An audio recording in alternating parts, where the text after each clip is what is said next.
बिस्मिल्लाहिर्रहमानिर्रहीम। अस्सलाम वालेकुम डियर स्टूडेंट, मैं हूं बाबर शहजाद और आप देख रहे हैं मेरा YouTube channel mathematics with Babar. आज की इस वीडियो में, इस लेक्चर में हम बात करेंगे बेसिक अलजेब्रिक ट्रिक्स, जो कि अलजेब्रिक जो टर्म हैं उनको कैसे प्लस या मल्टीप्लाई या डिवाइड ये कैसे किया जाता है, किस बुनियाद पे, कब पावर ऐड होती है, कब नहीं होती, कब कोफिशिएंट होता क्या है, ये बातें आज हम सीखेंगे इस लेक्चर में। याद रखें, यहाँ ये इसको कहते हैं, समझ लें कि ये वेरिएबल होगा, मतलब जिसकी वैल्यू हमें पता ही नहीं है। ए बी जो अल्फ़ाबेट होते हैं एक्स वाई जेड, इनको वेरिएबल कहते हैं, जिनकी कोई फिक्स वैल्यू अभी तक हमें पता नहीं होती। जो इनके पीछे होता है ये नंबर, इसको कहते हैं कोफिशिएंट। क्या कहते हैं? कोफिशिएंट। ये होता है सी कोफिशिएंट, ये होते हैं वेरिएबल कह लें इनको। और ऊपर जो होती है वो पावर होती है, वहाँ पे कुछ ना हो तो वो 1 होती है। प्लस होंगे तो क्या असूल होगा, और अगर मल्टीप्लाई होंगे और डिवाइड होंगे। याद रखें, जब आप कोई सी दो अलजेब्रिक टर्म को प्लस करते हैं तो आप देखते हैं उनमें जो वेरी कर रहे हैं नंबर, जो वो एक जैसे होने चाहिए। क्या मतलब? यहाँ पे ए बी है तो यहाँ पे भी ए बी होना चाहिए। अगर यहाँ पे ए बी है, यहाँ पे बी है, तो इन दोनों का प्लस में आपस में इकट्ठा होना नामुमकिन है। तो दोनों ए बी हैं, अगर दोनों ए बी हैं सेम है तो कोफिशिएंट आपस में जो है वो सॉल्व होते हैं। प्लस है तो प्लस हो रहे हैं, माइनस होता तो माइनस हो रहे होते। तो ए बी के पीछे कोई कोफिशिएंट नहीं लिखा हुआ, तो इसका मतलब है इसका कोफिशिएंट 1 होगा। और 14 कोफिशिएंट है, तो 14 + 1 15।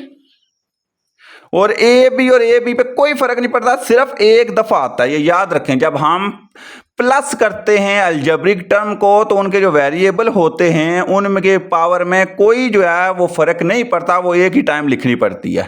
बात समझ आ गई? अब नेक्स्ट है 14ab डॉट। इसी को मैंने अगर डॉट लिख दिया, अगर मल्टीप्लाई हो रही हो तो क्या फर्क पड़ता है? याद रखें, कोई सी भी टर्म मल्टीप्लाई करनी हो तो उसमें पावरों का हम नहीं देखते कि कितनी है या नहीं, मल्टीप्लाई हो जाती हैं, उनकी पावरें इकट्ठी हो जाती हैं। कोफिशिएंट लहदा मल्टीप्लाई होंगे और बाकी जो वेरिएबल वगैरह हैं उनकी पावरें आपस में इकट्ठी हो जाएंगी। इसके साथ 1 है, इसके साथ कुछ नहीं। 14 1 टाइम 14। ए बी और ए बी, ए की पावर भी 1 है और ए की पावर भी 1 है, तो दोनों मल्टीप्लाई में इकट्ठी होकर 2 पावर हो जाएगी। बी भी इसी तरह आजाद है, तो बी की पावर 1 1 है, तो बी स्क्वायर हो जाएगा। ये मल्टीप्लाई में रूल है, इनकी पावरें आपस में ऐड होती हैं, प्लस में ऐसा कुछ नहीं, ना माइनस में। अब आ गया डिवाइड। तो डिवाइड में याद रखें, अगर मैं इसको ये तो लिख सकता हूं ना, 14ab divided by A B. Division का यही मतलब होता है ना। तो सेम कट जाते हैं, ए बी से कट गया और आंसर आपका आ गया 14। बात समझ आ गई या नहीं आई? अब नेक्स्ट देखें, एक सिंपल नंबर है, स्क्वायर रूट के अंदर लिखे हैं मैंने। इस तरह की कंफ्यूजन बहुत होती हैं। √3 + 2√3। याद रखें, इसमें हमें अंडर रूट के अंदर सेम होना जरूरी है। अगर दो टर्म को हम प्लस या माइनस कर रहे हैं, सेम होना जरूरी है प्लस में। तो ये भी अंडर रूट के अंदर सेम नंबर हैं दोनों, तो फिर इनके कोफिशिएंट जो है वो ऐड होंगे, अदरवाइज नहीं। अगर यहाँ पे 2 की बजाय 3 की बजाय कोई और नंबर 4 5 होता तो फिर कोई सॉल्व ना कर पाता, इधर ही रुक जाता। अंदर सेम होना जरूरी है, तो यहां पे इसके पीछे 2 है और इसके पीछे कुछ नहीं, कोफिशिएंट तो 1 होगा, तो 3 ये समझ लें एज अ बिहेवियर वही है जिसका जो ए बी का था। यहां पे ये सिंगल टाइम आएगा, 3 टाइम √3। बात समझ आ गई? लेकिन मल्टीप्लाई में मैं आपको बताया कि आजाद होते हैं हर नंबर। 2 कोफिशिएंट है, इधर इसके पीछे कोफिशिएंट 1 है, 2 1 टाइम 2। √3 और √3 अगर मल्टीप्लाई होंगे तो √3 का स्क्वायर बनता है, मतलब उनकी पावरें ऐड होती हैं, इसकी पावर 1 1। इससे लिहाज से अगर आप देखें तो ये कट जाएंगे और आंसर आ जाएगा 2 3 टाइम 6, जो भी आएगा। बात समझ आ गई या नहीं आई? अगर डिवाइड है तो वही रूल है कि लिख लें पहले, √3 डिवाइडेड बाय 2 √3। डिवीजन में लिख लें, ये कट जाते हैं दोनों, और ऊपर कुछ नहीं बचा तो 1, ऊपर कुछ नहीं बचता तो 1, नीचे क्या आ जाएगा 2। तो इस तरह ये सॉल्व कर सकते हैं आप, आंसर आ गई।